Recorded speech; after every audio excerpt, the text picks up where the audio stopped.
Bonjour à tous, on se retrouve aujourd'hui pour une nouvelle vidéo dans laquelle on va parler du record en carrière de LeBron James euh, et de ses 40 000 points qu'il a mis l'année dernière dans malheureusement pour lui une défaite contre Denver 124 à 114. Donc on va un petit peu parler du match, analyser ce qui s'est passé et puis parler de ce record absolument incroyable euh, dont je pense on va parler encore quelques années. Euh, donc je vous préviens, j'ai mes petites notes ici. Pour ça, vous allez voir un peu de ce dont je vais parler. Vous avez une sorte de sommaire finalement. Donc déjà en introduction, je voulais dire que j'étais étonné en regardant le match de voir Jamal Murray jouer parce qu'il s'était blessé au match lors du match précédent à la cheville. Je pensais qu'il s'était fait mal. Bon, au final, ça avait l'air moins grave que prévu. Donc tant mieux, il a joué et en plus de ça, on va le voir, il a plutôt bien joué. Et donc ce match est particulier pour le record de LeBron. Donc dans le premier quart-temps, directement, on a un match qui tourne plutôt à l'avantage des Lakers dès le début du match. Rui Hachimura, qu'on voit ici sur la première ligne des stats, rentre bien dans son match. Il met directement des paniers. Et il va mettre 9 points lors de ce premier quart-temps, à 4 sur 5 au tir, donc vraiment bonne stat. Euh, Anthony Davis aussi rentre très bien dans son match, j'ai trouvé, et notamment défensivement. Il va être très vite présent sur Jokic. Il va l'empêcher de marquer. Jokic qui sur ce quart-temps, alors on va voir, il a beaucoup de points, mais je vais expliquer après pourquoi. Mais en tout cas au début du quart-temps, il a été très bien marqué par Anthony Davis. Anthony Davis qui en plus, donc en défense gère et en attaque aussi. 3 sur 5 au tir, 8 points. Donc plutôt un premier carton réussi pour lui aussi. Et donc Jokic, je le disais, qui a du mal à marquer face à Anthony Davis, certes, mais Denver joue bien les attaques et joue bien le coup, puisqu'elle va l'obliger elle va obliger en fait à chaque fois les Lakers à changer en défense via des écrans. Donc Jokic vient poser l'écran et ensuite il force Davis à changer de défenseur, ce qui fait que Jokic se retrouve sur un plus petit joueur que lui et il peut le jouer au poste. Et ce qui fait que sur ce carton, malgré que Davis, j'ai trouvé, était très bon en défense, Jokic met 12 points à 6 sur 11 au tir. Donc Jokic pareil qui rentre bien dans son match et qui finalement au tableau des scores en tout cas est celui qui rentre le mieux dans son match. Euh, Également j'ai noté que le premier carton des Lakers était marqué par un bon carton au scoring de Austin Reeves qui met 7 points à 2 sur 2 au tir plus 2 lancers francs. Euh, il fait aussi 7 passes. Donc vraiment en attaque il était très à l'aise. Et il a fait très mal à cette défense de Denver dans le premier quart-temps. Et notamment, il enchaîne quelques actions où vraiment il enchaîne les paniers et les passes. Ce qui fait que les Lakers prennent au milieu du carton de l'avance. Ils ont 11 points d'avance à un moment. Et au final, Denver revient bien sur la fin de carton. Et ils reviennent à 6 points, 33-27, avant de rentrer dans le deuxième carton. Donc voilà, un premier carton plutôt serré, mais voilà. Le deuxième carton, là, il est marqué pour le coup par les 40 000 points de LeBron. Il les passe, j'ai noté, quand il reste 10 minutes et 40 secondes dans le deuxième carton. Il drive, il passe Michael Porter Jr. et il dépose la balle avec un layup main gauche et il bat le record. Il met. Non, il bat pas de record puisque c'est le premier à l'établir, mais il met 40 000 points en carrière. Premier joueur à le faire. Donc voilà, là, la foule explose. Lui aussi, on a vu les images. Voilà, très sympa en tout cas. Mais ce début de deuxième quart-temps quand même, restons dans le match et ne parlons pas trop de ça. Je pense qu'on va assez en entendre parler. On n'a pas forcément besoin de s'étendre là-dessus. Nous, ce qui nous intéresse, c'est le match. Peu de réussite des deux côtés au début de quart-temps. Les deux équipes ont du mal, notamment à 3 points. Mais À ce moment-là, on va voir ce qui va remettre le match, hein, enfin ce qui va permettre de voir de nouveau des paniers, c'est que D'Angelo Russell il a un coup de chaud. Je saurais plus dire exactement entre quelle et quelle minute, mais pendant 2-3 minutes, il va enchaîner les paniers. Et sur ce carton, alors si je passe pas au deuxième carton, et sur ce carton, il est à 11 points, voilà. 11 points en jouant 8 minutes, 4 sur 6 au tir et 2 sur 3 à 3 points, donc excellent, absolument excellent, avec 2 passes en plus de ça, donc sympa. D'Angelo Russell qui prend un coup de chaud, et notamment moi ce qui m'a fait plaisir à un moment, c'est de le voir jouer sous le panier. Et il fait 2 feintes d'affilée, et sur je ne sais plus qui, mais en tout cas c'était une très belle action de sa part. Donc c'est pourquoi j'avais noté beau footwork, parce qu'il y a une action où il m'a bien fait kiffer.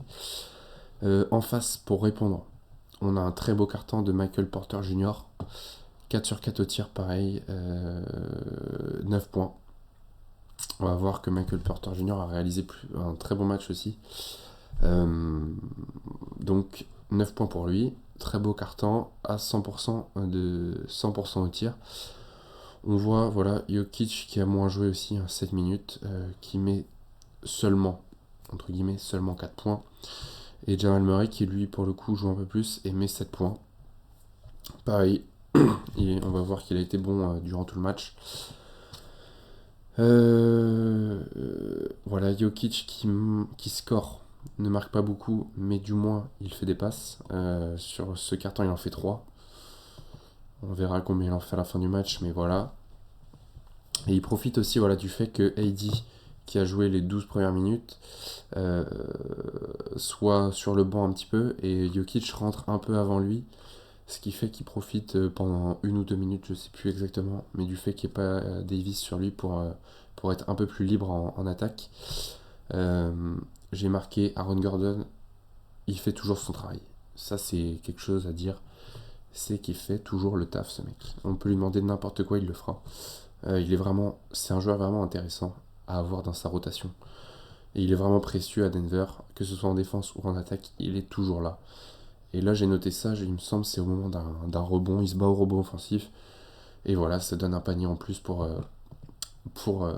Denver. Et vous voyez sur ce carton, ce que je disais, il prend seulement 2 rebonds, mais les 2 rebonds qu'il prend, ils sont offensifs. Donc il est vraiment important. Voilà, je tenais à le souligner. On a aussi une très belle action, un gros putback dunk de AD sur Jokic. Donc c'est Reeves qui tire à 3 points qui rate. Et AD prend le rebond. Enfin, pas le rebond du coup, mais. Enfin, si c'est un rebond, mais.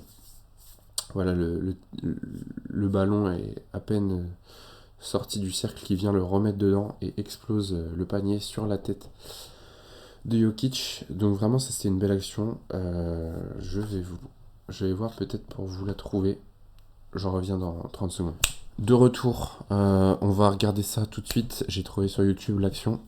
Donc là, on va voir Austin Reeves qui prend 3 points. Il le rate. Et là, Davis, boum, qui vient exploser Jokic. Et quoi de plus à dire, si ce n'est que c'est magnifique. Donc voilà, on retourne tout de suite à l'analyse du match. Alors, du coup, où en étions-nous? Je ne sais plus. Je reprends vite fait mes notes. Du coup, voilà. Voilà, donc ça c'est pour finir le carton. J'avais noté que Jamal Murray était à 7 points. Voilà, très sympa. 58-66 à la mi-temps pour les Lakers, donc une petite avance de 8 points. On se dit alors que le match va être sûrement plus compliqué. Enfin, compliqué pour Denver, que peut-être ils vont galérer, tout ça, que LeBron, soirée de record, va vouloir gagner. On va voir qu'au final, ça s'est pas passé comme prévu. Donc on arrive dans le troisième quart-temps. Et là, on sent que Denver a du collectif et que ça se connaît depuis quelques années et que ça joue bien ensemble, que le coach Malone, j'ai oublié son prénom, c'est pas grave, le coach Malone, il fait bien jouer ses joueurs et là on sent que l'expérience parle dans ce troisième quart-temps. Porter Junior, j'ai noté parce qu'il y a une stat qui s'est affichée à l'écran, il était déjà à 20 points alors qu'il restait encore 9 minutes dans le quart-temps. Donc il a vraiment fait, on s'en rend pas forcément compte, mais il a vraiment fait une très bonne première mi-temps et un très bon début de troisième quart-temps. Donc il est à 20 points alors qu'il reste encore 9 minutes. Il en marque encore 5 dans le quart-temps. Jamal Murray qui prend un coup de chaud aussi à un moment où les Lakers, eux, à l'inverse, ont plutôt un coup de moins bien, ils sont plus en galère, ils perdent des balles, et ben Jamal Murray, il est là et il assassine en attaque. Euh, du coup, Denver remonte au score, d'autant que Jamal Murray, alors il est bon en attaque pendant 2-3 minutes, mais en plus, enfin, il rate pas un panier en attaque, mais en plus, de l'autre côté, il fait un boulot en défense à D'Angelo Russell qui est assez impressionnant. Ce qui fait, ouais, pendant 2-3 minutes, les Lakers ne marquent quasiment pas.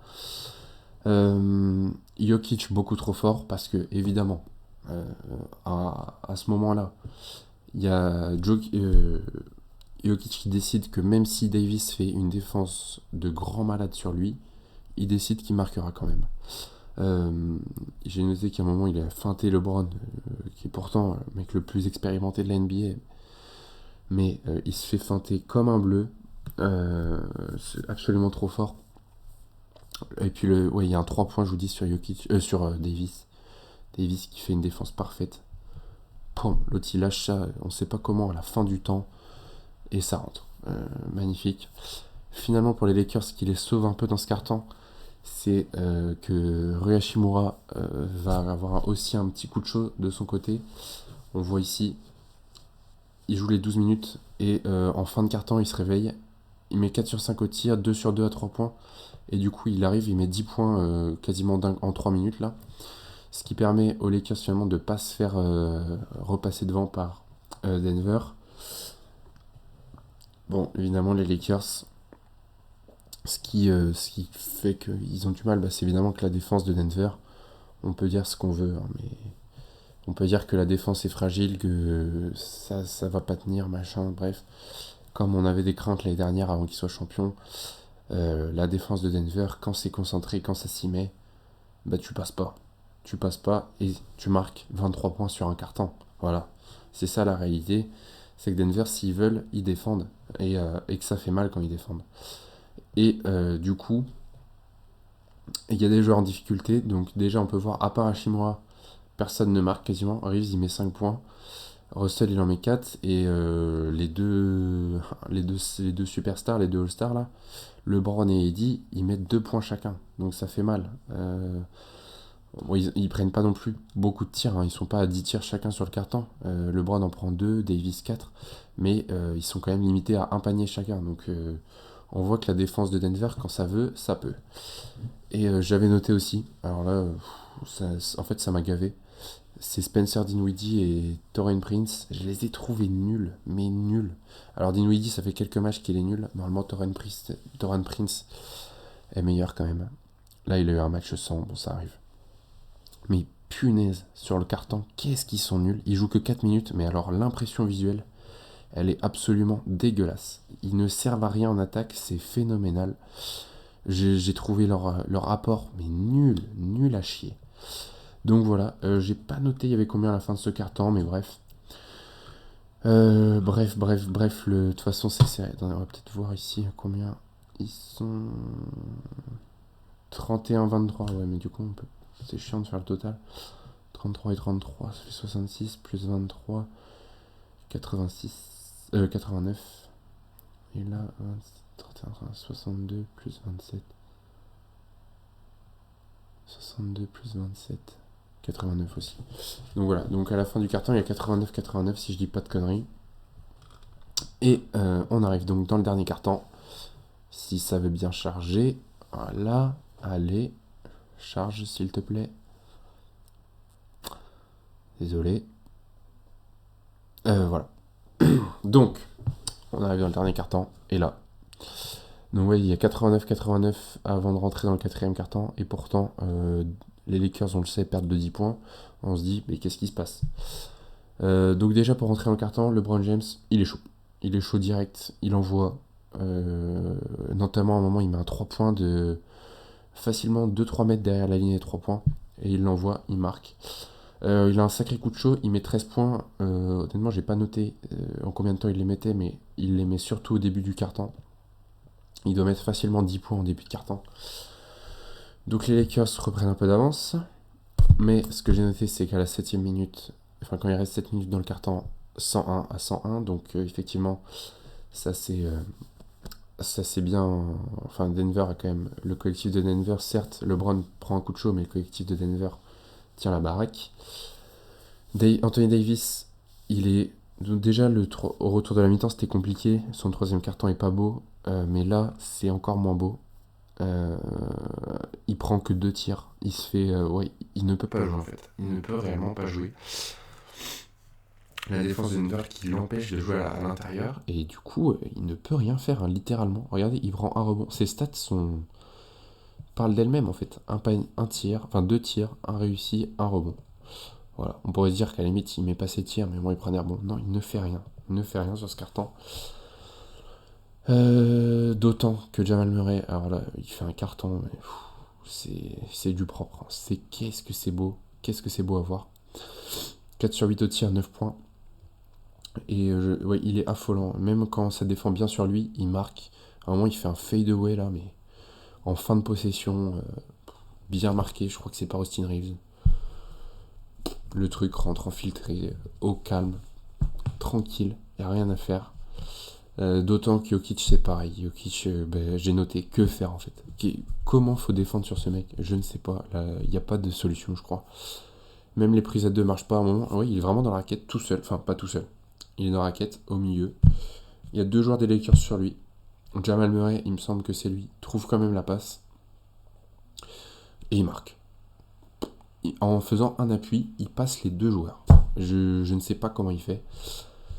Et c'est là qu'on remarque que le collectif de Denver, de toute façon, est tellement supérieur à celui des Lakers et qu'il est tellement fort en NBA, en fait, ce collectif, qu'il y a juste à comparer les stats.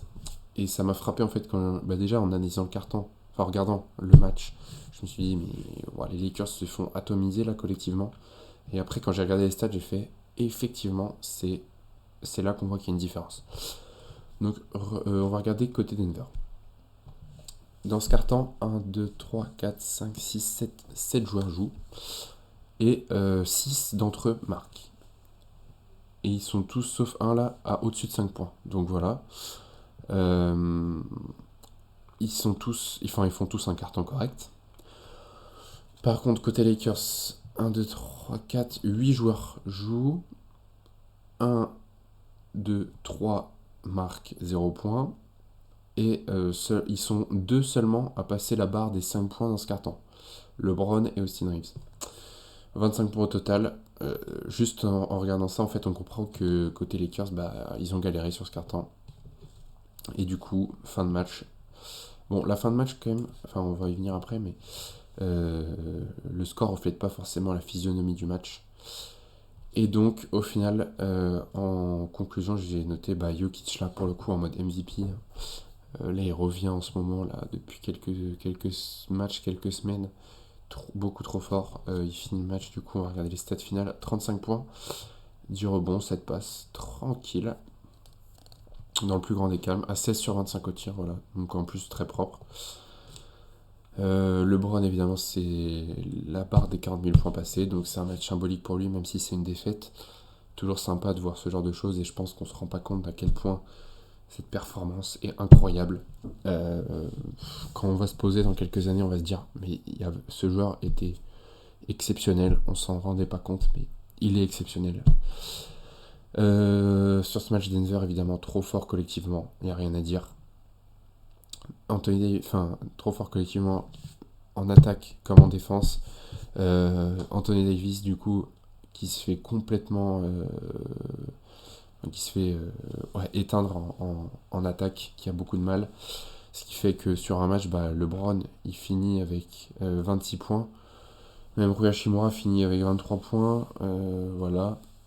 Et au final, AD, bon, qui finit pas avec des stats dégueulasses. Hein. Il prend 17 points en rebond, c'est pas dégueu. Mais quand on sait son potentiel offensif, quand on sait que le match d'avant contre Washington, il en met 40, en mettre que 17 ce soir, c'est un peu dommage. Et du coup, ouais, défaite. Davis vraiment dans le mal. Et donc, j'ai noté pour finir que le score ne reflétait pas forcément la physionomie du match. Parce qu'en réalité, le match a été serré tout le long. C'est dans les 3 dernières minutes que les Lakers, pour le coup, lâchent un peu. Et que Denver passe largement devant et prend 10 points d'avance. En réalité, si on regarde tout le match, les deux équipes, enfin le match est beaucoup plus serré. Donc voilà, c'était tout pour l'analyse de ce match. J'espère que ça vous a plu et moi je vous dis à une prochaine pour d'autres analyses de matchs NBA.